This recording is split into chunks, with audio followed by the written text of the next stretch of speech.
is Food for Thought with Deborah Walker. I'm Deborah Walker, you're listening to Natural Health Radio, and this is Food for Thought. And on today's show, I've got Jeanice Barcelo. She's a sociologist, a conscious birth educator, and a prenatal and birth trauma prevention specialist.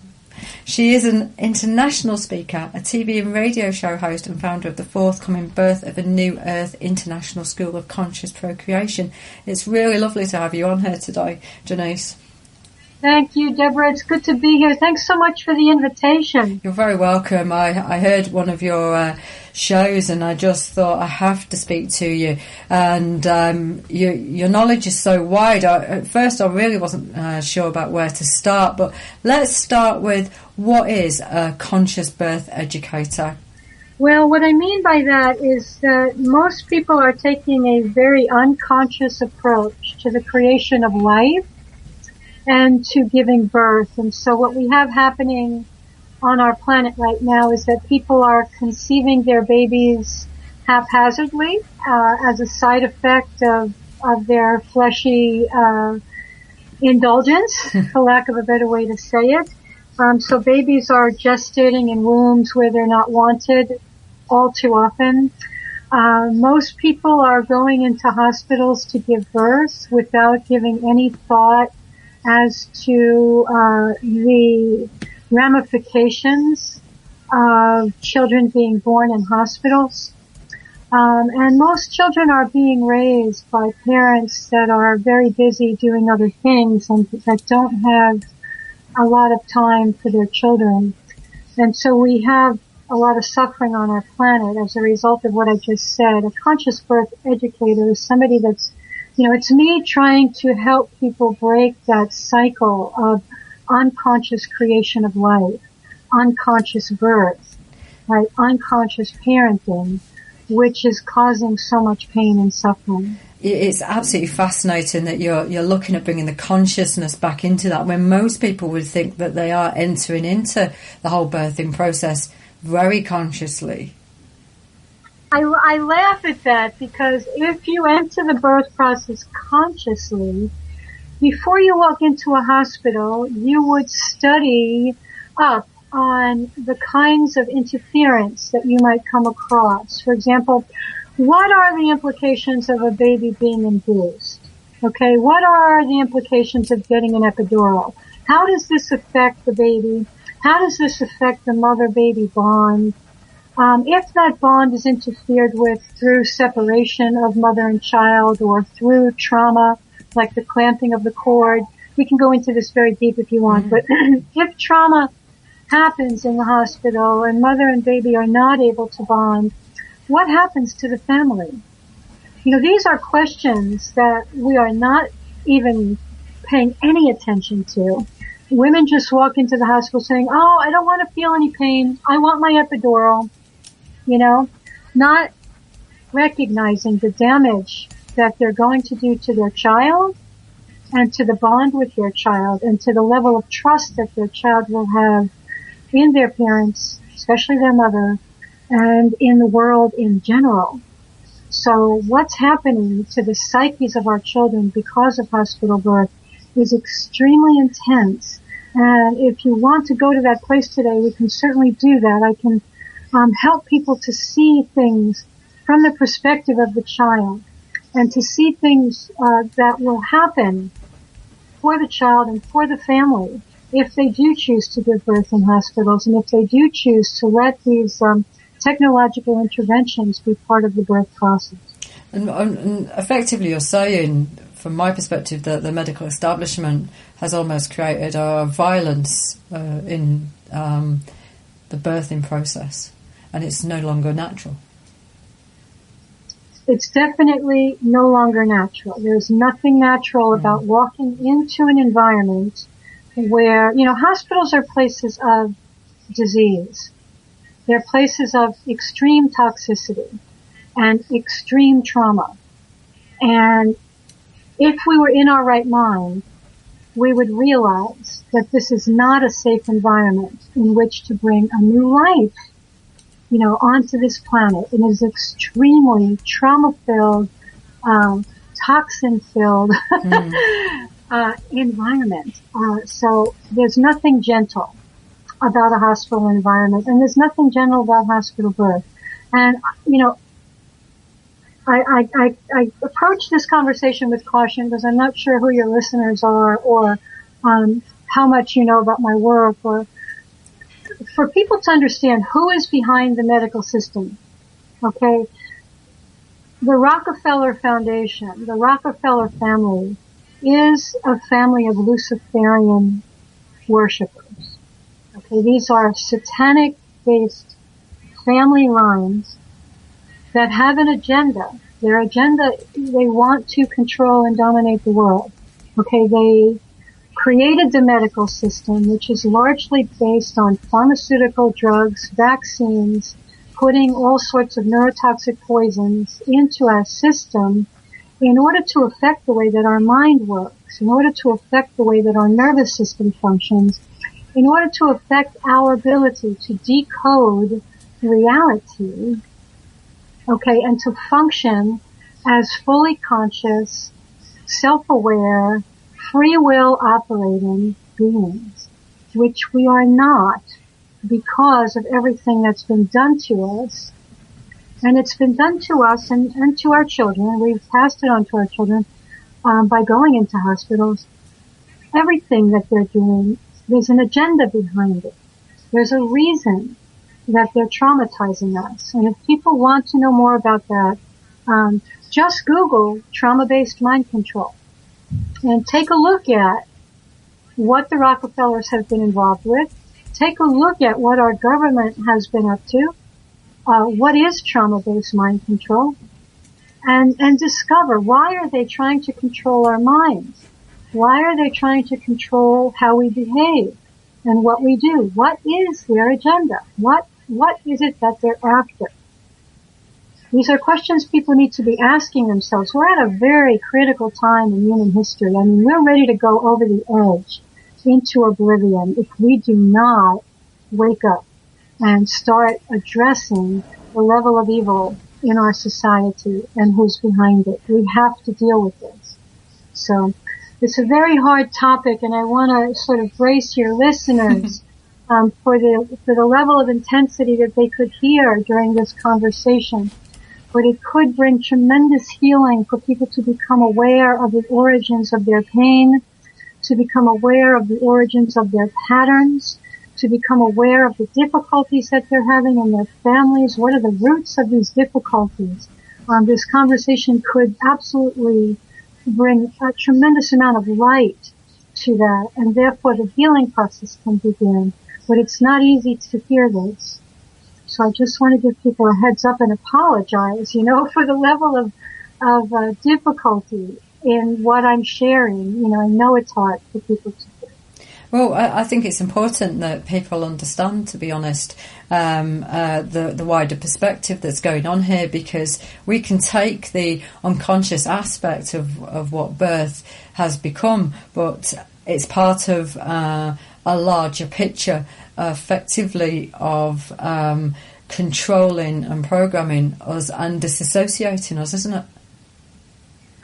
Disassociation is a fundamental goal in trauma-based mind control. So for those who don't know what disassociation is, in more scientific terms, they would, I guess, call it parasympathetic shock. So it's when our nervous system is so overwhelmed by the amount of trauma that everything sort of goes on stillness. So you'll see people who are being very traumatized, their eyes glaze over. I mean, everything will slow down to keep the system going.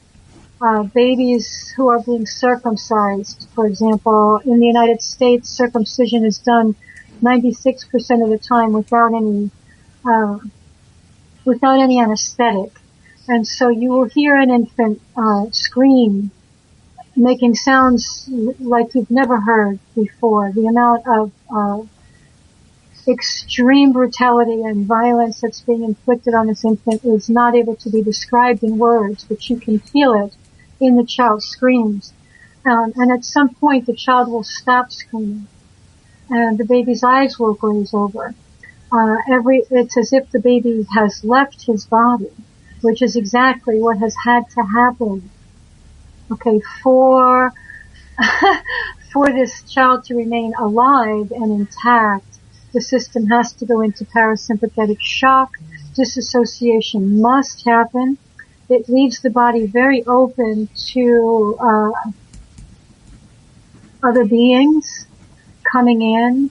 And let me say that any infant that is exposed to circumcision in the United States or in Israel or in any Jewish ceremony at all, disassociation must happen for that baby to stay alive. And always the vulnerable, sensitive, kind, loving being that was born, okay, has to step back so that another being can step forward that is strong enough to handle the abuse, that is strong enough to handle the betrayal and the unbelievable amount of violence and sexual assault and sexual torture that's being inflicted on that baby. And that being, the being that can handle the betrayal and the abuse, is likely to stay present for the rest of that being's life.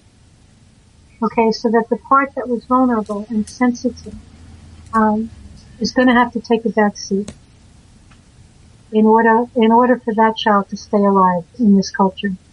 And this is what's happening. This is what turns loving baby boys into violent killers who work for the United States military or who work for the Israeli military and will get behind a plane and shoot innocent children on a beach in Gaza for fun.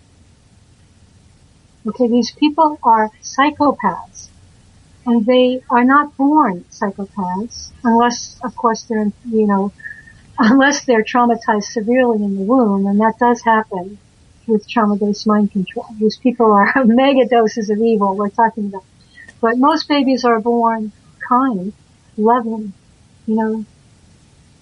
but then something happens to them to change the functioning of their brain and their nervous system and to turn them into psychopaths. And that's surely only one aspect of things that happen to a child whilst in hospital, and the mother, of course. As you've covered off, you've got the epidural, the separation, the cutting of the cord. Can you just go into some of these in more detail about the impact? You've said about covering the perspective of the child. Can you talk about that and the impact of that in the long term for us? I think the best thing to do is to go through the protocols of hospital birth in a sort of orderly fashion, so that people can follow along. And anybody that's given birth in hospital will recognize the things that I'm talking about. There's no doubt about that. So what I'd like to do is start with what's called prenatal care. In this country, I am writing a book right now on ultrasound, and what I want to share with people about ultrasound technology is that it is created by the same people that created the nuclear bomb. Yeah. It is. Yes. It is. If you look to the history, who's behind the technology, you're going to find the Rockefellers, you're going to find the Rothschilds, you're going to find Alfred Lee Loomis and, these very, robber baron family lines, who in the early 1900s knew the damage that they could inflict with this technology. They did a tremendous amount of, torture experiments on animals with ultrasound technology, and they killed many animals, and fish. The technology began, detecting submarines in World War II.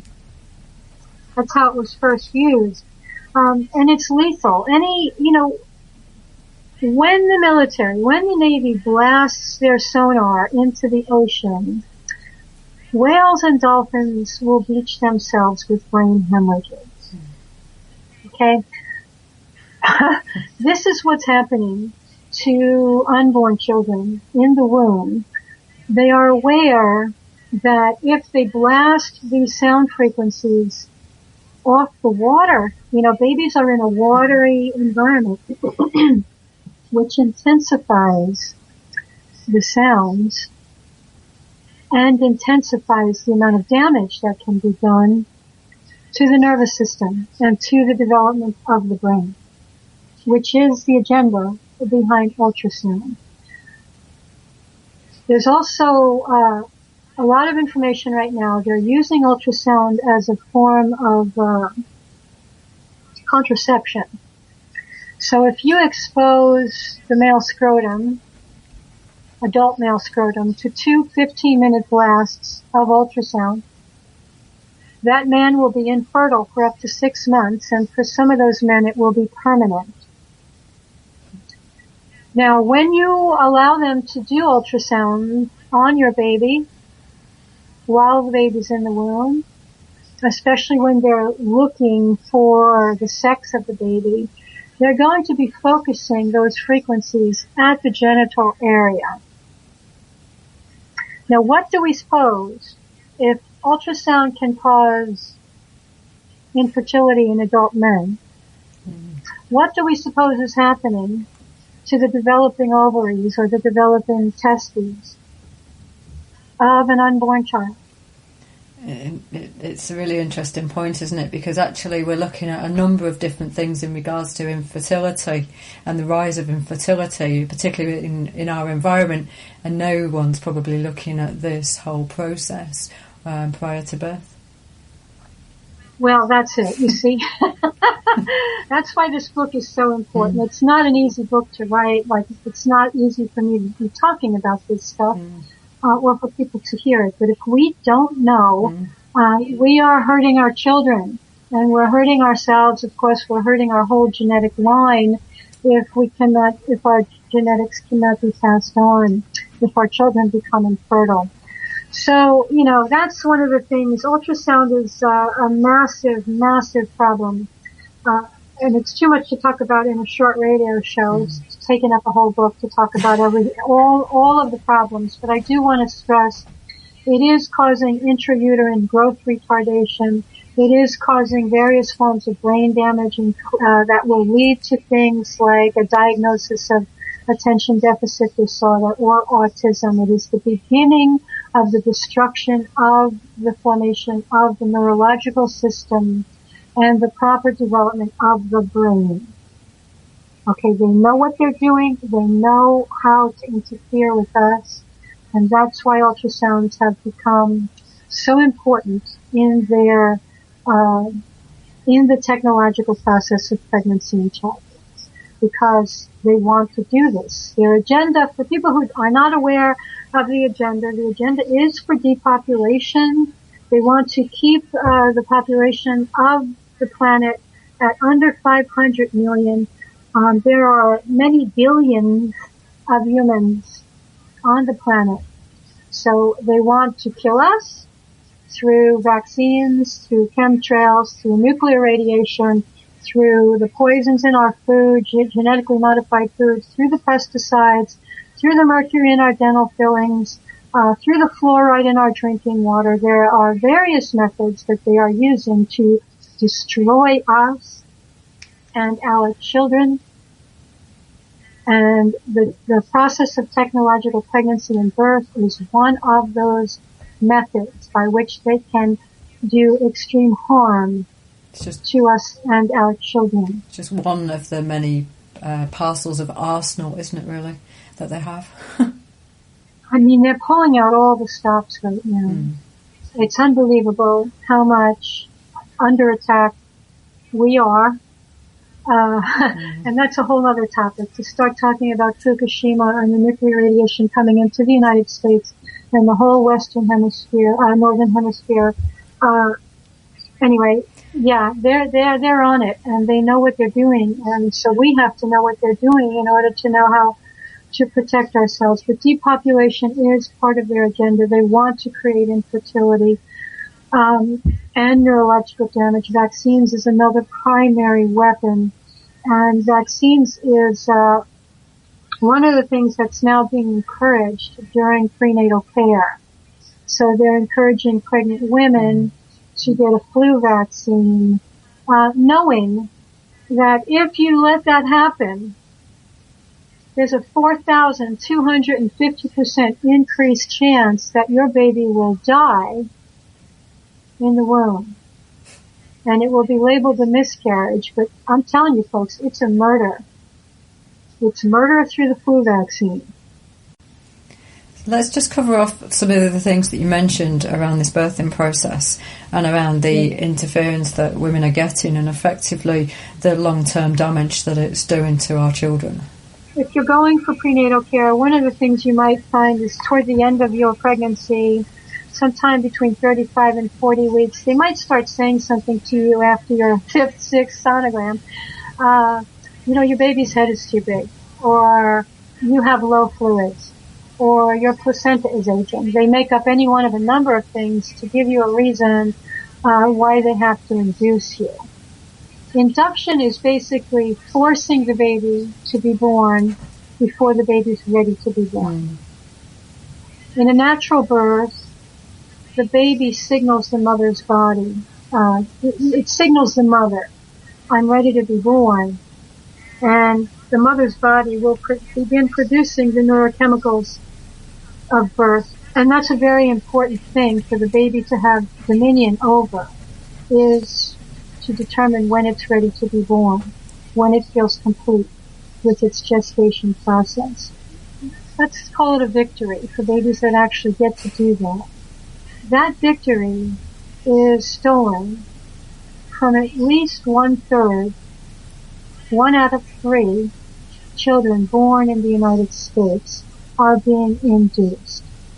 And I want to explain the induction process so that everybody can begin to see the incredible violence that's involved in the induction process. Very often, what they'll do in order to make the baby come before the baby's ready is they're going to break the water. They're going to forcefully break the water or do what's called an amniotomy. Now, the baby's in a beautiful watery sac, right? It's like an oceanic sac of amniotic fluid, beautiful protective sac, protects the baby from the intensity of contraction. They're going to break the water, right, to bring on contractions in an intense way. At the same time, they're going to give women a drug called Pitocin. I think it's called Synctocin or something very similar in Europe. What it is artificial oxytocin. Mm-hmm. And what artificial oxytocin does is it brings on unnatural contractions. So it makes the contractions extremely intense and relentless.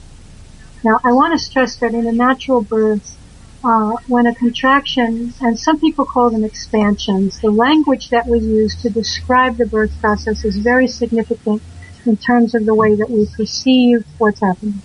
All right? In our culture, we call them contractions. But really what the body's doing is it's trying to expand and open the uterine cavity so that the baby can come out, right? Mm.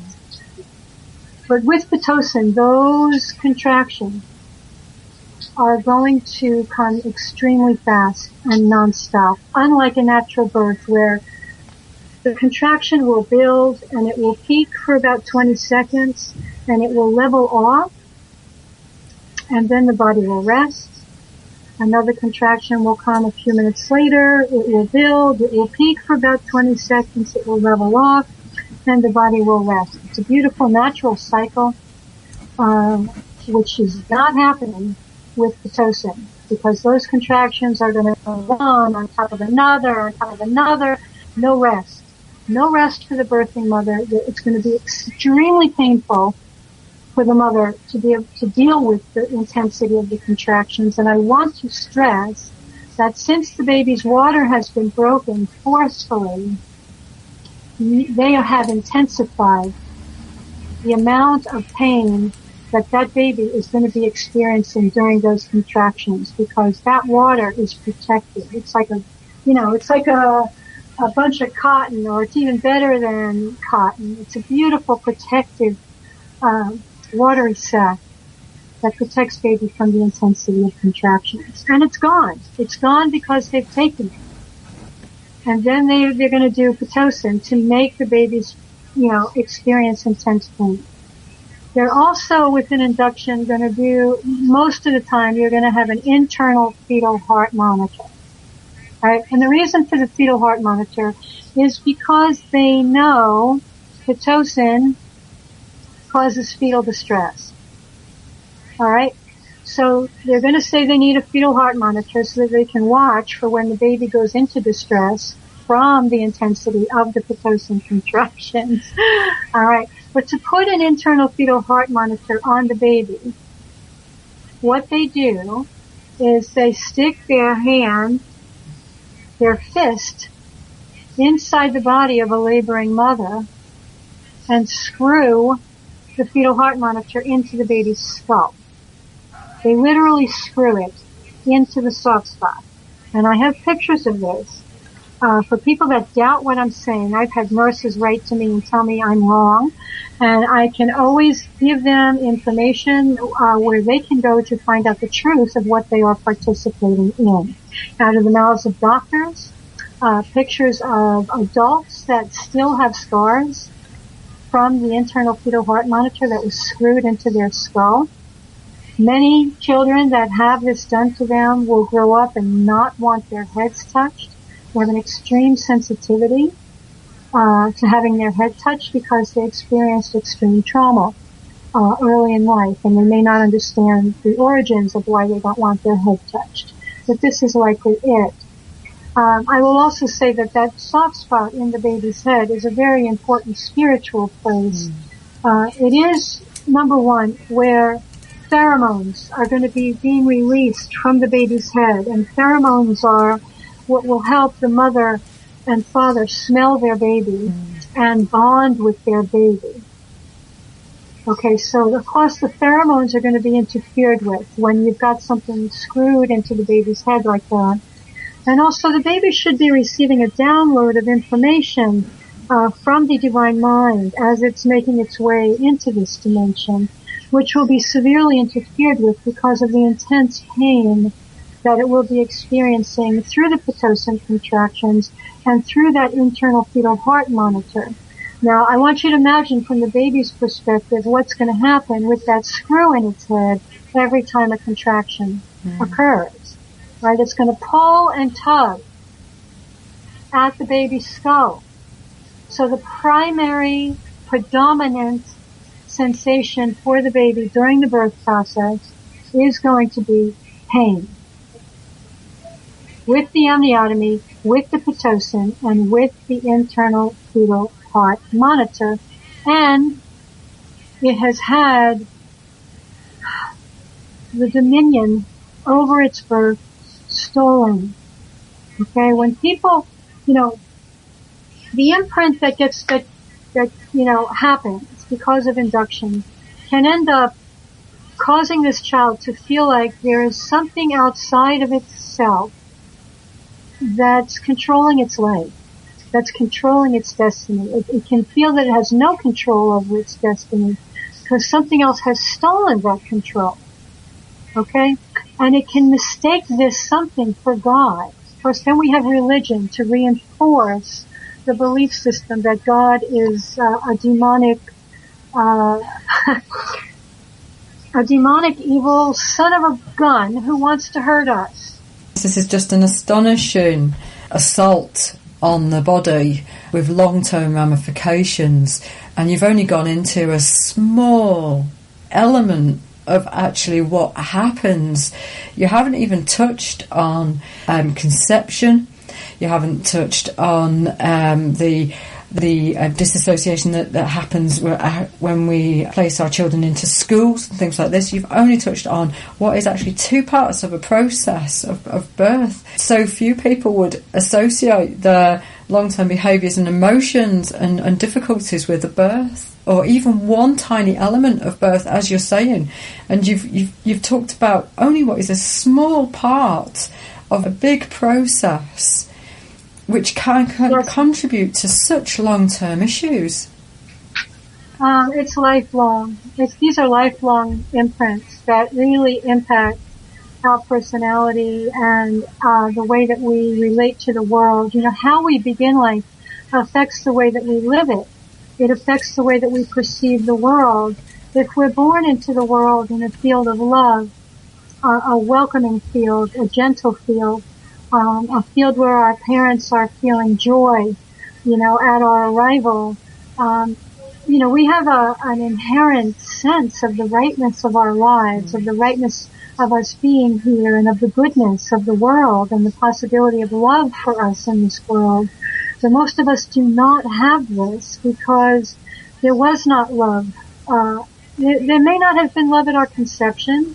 There may not have been love during the time we were in the womb. Our mother may have been not wanting us, thinking about abortion, attempting abortion, fighting with our fathers, you know, whatever it is. There may have been a lack of love while we're in the womb, and then extreme abuse and extreme trauma being inflicted on us and our mother during the birth process. I mean, and most people don't have a language to speak about this or an understanding of the impact that this is having on our species. But, you know, if we step back and look at what our species is doing, we are destroying the entire planet. We are inflicting unbelievable amounts of violence on our children, on animals, on the insect world, you know, through pesticides. I mean, every aspect of God's creation is under assault by humanity. And that is because humanity has experienced extreme assault as it was entering this world, and it has been imprinted with this violence and with an extreme lack of love that's leaving us unable, you know, our brains can't even produce the neurochemicals of love. Let me speak more about Pitocin, because this is a critical thing for people to understand. Natural oxytocin, you know, in its God-given form, is the hormone of human love. It is the hormone of human bonding.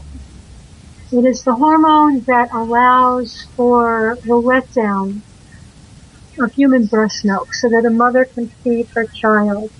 It is the hormone that allows for mother and baby and father, if he's present at the birth, to bond, to love, to experience a huge sensation of human love that most people have never experienced in their life because they missed it at the beginning, and this has cursed them for the rest of their life. Pitocin is the hormone that allows for natural contractions, and it's an extremely important hormone, okay, for us to be able to understand and to feel, to experience life the way the Creator intended for us to experience it, which is with a sense of well-being, a sense of goodness. When you inject a birthing mother with synthetic oxytocin in the form of Pitocin or whatever else it's called in Europe, you are effectively preventing her body from producing natural oxytocin.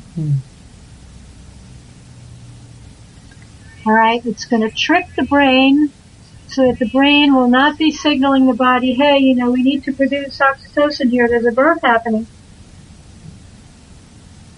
All right, it's not going to happen. And so this mother is going to have a very hard time bonding with her baby, even recognizing her baby as her own. She's going to have a hard time breastfeeding her baby. And her baby, because of the lack of oxytocin at birth, and because of the lack of love and the lack of bonding, is going to be brain damaged. Meaning that baby will have a hard time producing oxytocin throughout its life. And it will have a hard time having an experience of authentic human love throughout its life. We have to understand how brilliant these people are who've created this in terms of their determination to alter our capacity to experience who we are and to experience life the way the Creator intended for us to experience it. So Pitocin is extremely bad news. There's evil things that are happening, like there's several nurses blogging about the fact that doctors are giving orders to them. It's an order called pit to distress, which means give that birthing mother so much Pitocin that you're deliberately going to put that baby into distress so that we can move more quickly to a C-section. And if you doubt what I'm saying, again, I'm going to invite people to email me at Jeanice Barcelo at yahoo.com, to go visit my website at birthofanewearth.com, and you can email me from there. Or better yet, go to my blog at birthofanewearth.blogspot.com and look in the search engine for pit to distress or for Pitocin. Okay, look at all the articles there about Pitocin. Look at the nurses' blogs, because I copied them and put them on my blog so people can read this. Okay, and know they are deliberately distressing babies so that they can move more quickly to cesarean section. And that's another thing we need to talk about. The extreme amount of trauma and theft of the birth, the victory of birth, that's taken from the baby during a cesarean section. And that will impact the psyche of this child for the rest of its life. Now, I don't want to be all doom and gloom, because obviously I have experienced a lot of what I'm talking about, okay? But I'm conscious now. I sought healing for my birth trauma. I treat myself every day for my birth trauma with the Japanese system of energy medicine called Jinshin Jitsu. I've been doing self-care for 8 years, every single day, to help me heal my birth trauma and to repattern these imprints and to rewire my circuitry, my neurological circuitry, which was extremely damaged during my conception, during my gestation, and during my birth. Okay, and it's not easy to, it's not easy to heal it. It's way better if we can start at the beginning and let our babies come in without the trauma. Mm-hmm. Okay, but there are ways to heal it. And the quicker we can get into healing, alright, if you know that you and your baby have experienced trauma, please immediately seek healing for your birth trauma. Don't wait. Alright, babies are very resilient and they can repattern it extremely quickly. If you wait until they're 10, then there's been another 10 years of neurological repetition that the baby needs to unravel, because trauma repeats itself. It recapitulates throughout our lives until we find a way to heal it. Okay, if you wait 20, 30, 40, I didn't realize this until I was in my 40s. I had 40 plus years of traumatic repetition, okay, to unravel, to heal myself. And I'm certainly not anywhere near fully healed, but boy oh boy, the level of awareness that I have at this point and the conscious attention that I can bring to what's happening is only possible because of the healing that I've sought for my birth trauma. And for people that want, I can help you with the birth trauma. If people want to work with me, there's other people, William Emerson, Ray Castellino. There's some big names in birth trauma healing. Elena Tonetti, who created a film called Birth as We Know It. Mm-hmm. I recommend everybody watch this film. She's got an interesting process for recoding the limbic imprint, and she's a very special soul to work with. I recommend her work. I personally haven't found it effective in my own healing, but I think it's incredible to work with her at any time, for any reason. And for some people, the process may help, and it's a nice process to go through. So there's varying people who are working in the healing of birth trauma field. Fantastic.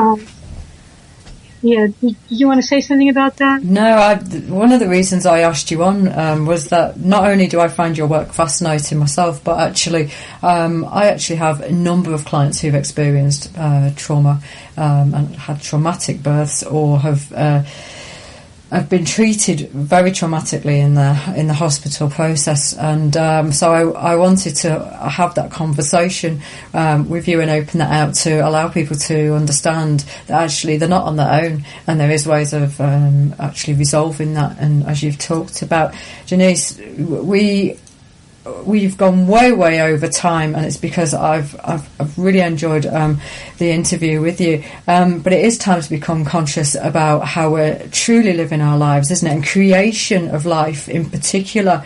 I'm hoping today that I've given my audience food for thought by bringing Jeanice on. Jeanice, tell people how they get in contact with you and how they work with you.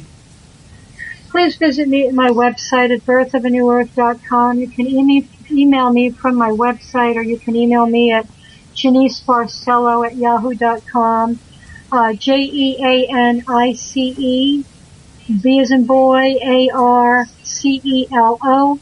You can also find me on Facebook, or my blog, which is birthofanewearth.blogspot.com. I have a YouTube channel, Birth of a New Earth. You could find me. Just put my name in a Google search and you could find me. So if I can help, please contact me. Jeanice, it's been lovely to speak to you today. Thank you for coming on Natural Health Radio and Food for Thought. Thanks, Deborah.